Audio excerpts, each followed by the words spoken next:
was a quiet Saturday morning when I decided to visit the art gallery. The city was still waking up. The streets were calm and the air was cool and fresh. The sunlight fell softly between the trees, painting golden shapes on the sidewalk. I had wanted to go to the gallery for weeks. Work had been busy, and I hadn't had much time for myself.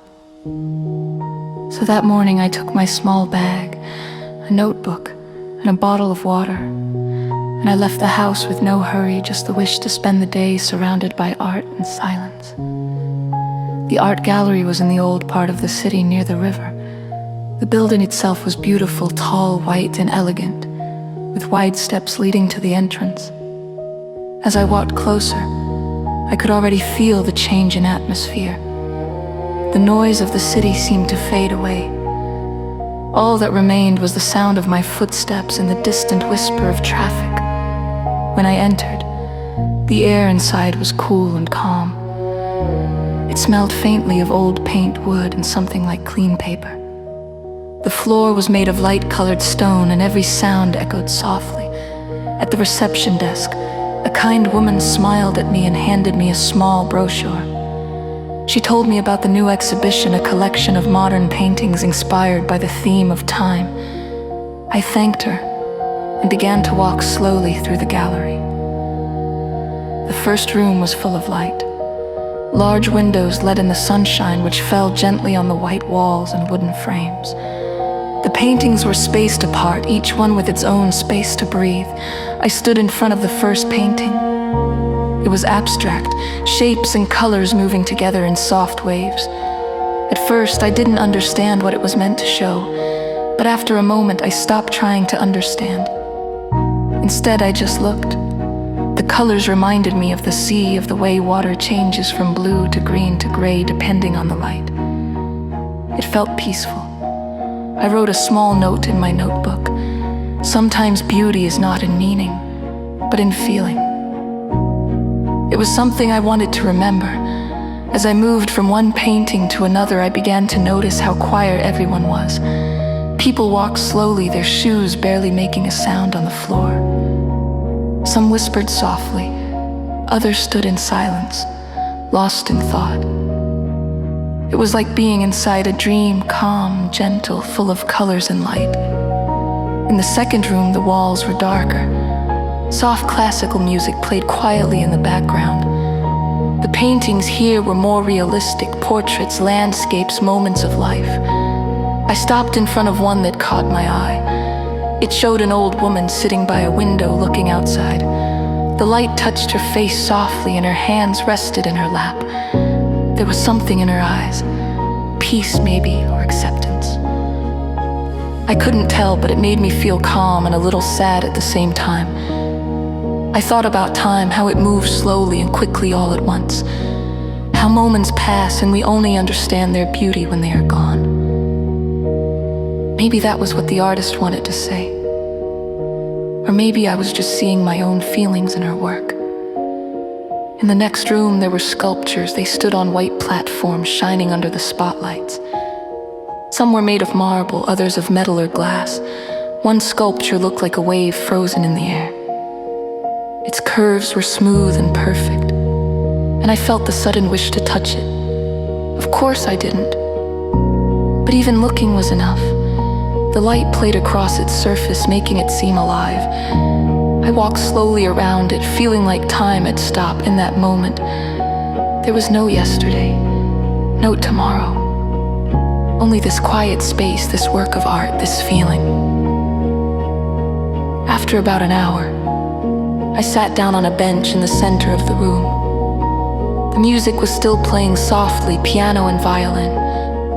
I looked around and noticed how every visitor had their own rhythm. Some moved quickly, some stayed long in one place.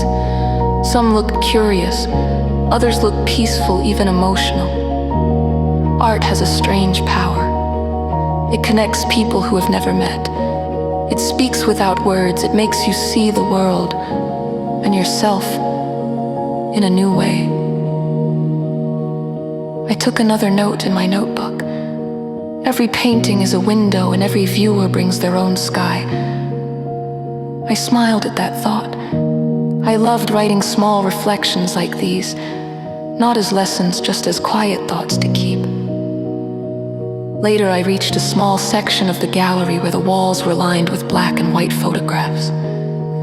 They showed city streets, people, and faces from long ago. There was one photo that I couldn't stop looking at. A man reading a newspaper in a cafe, his hat resting on the table, a cup of coffee beside him.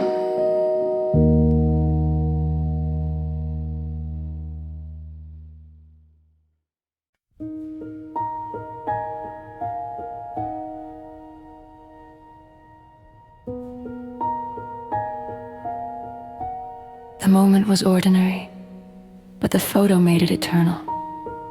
It was a simple slice of life, but somehow full of meaning.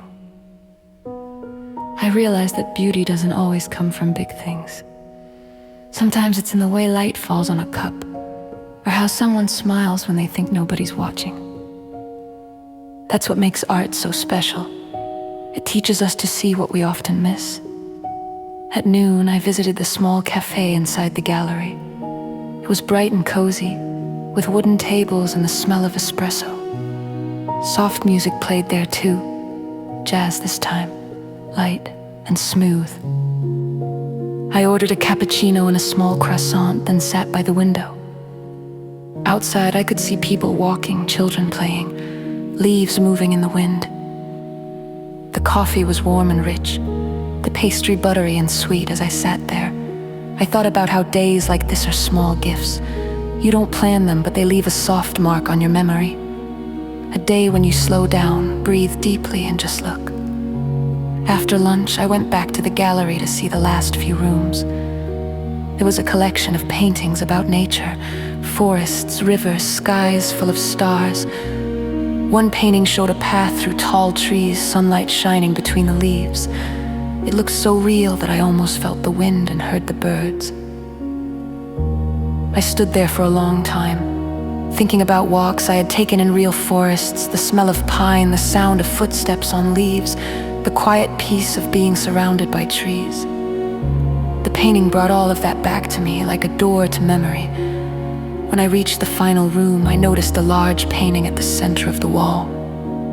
It was simple, just a clock with no hands painted against a blue sky. No time, no ticking. Just silence and space.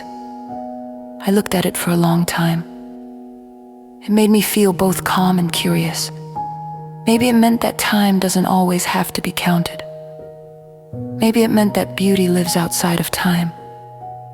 I wasn't sure, but that was what I loved about it. Art doesn't give answers. It gives space to think. Before leaving, I walked once more through the gallery, slower this time. The rooms felt like friends now, quiet, gentle, full of memories.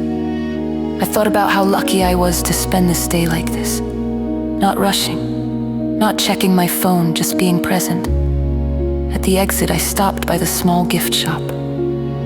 There were postcards with prints of paintings, small notebooks, and art books. I bought a postcard of the clock painting and a bookmark with the watercolor design. The woman at the counter smiled as she wrapped them carefully. When I stepped outside, the afternoon sun was warm on my face. The air smelled of summer, soft and sweet. I walked along the river, feeling light and peaceful. The water sparkled under the sunlight, and a soft breeze moved through the trees. I thought about everything I had seen, the paintings, the sculptures, the faces in the photographs. I felt inspired, but not in a loud or excited way. It was a quiet inspiration, like a soft voice whispering that beauty is everywhere, if you just take the time to look. When I got home that evening, I placed the postcard on my desk. The image of the clock with no hands looked even more beautiful in the soft evening light. I made myself a cup of tea, opened my notebook, and wrote. Today I didn't count time, I just lived it. Then I smiled, closed the notebook, and sat by the window, watching the sky turn from gold to pink to blue. The day was over, but its peace stayed with me, like the quiet melody of the gallery. still playing softly in my heart.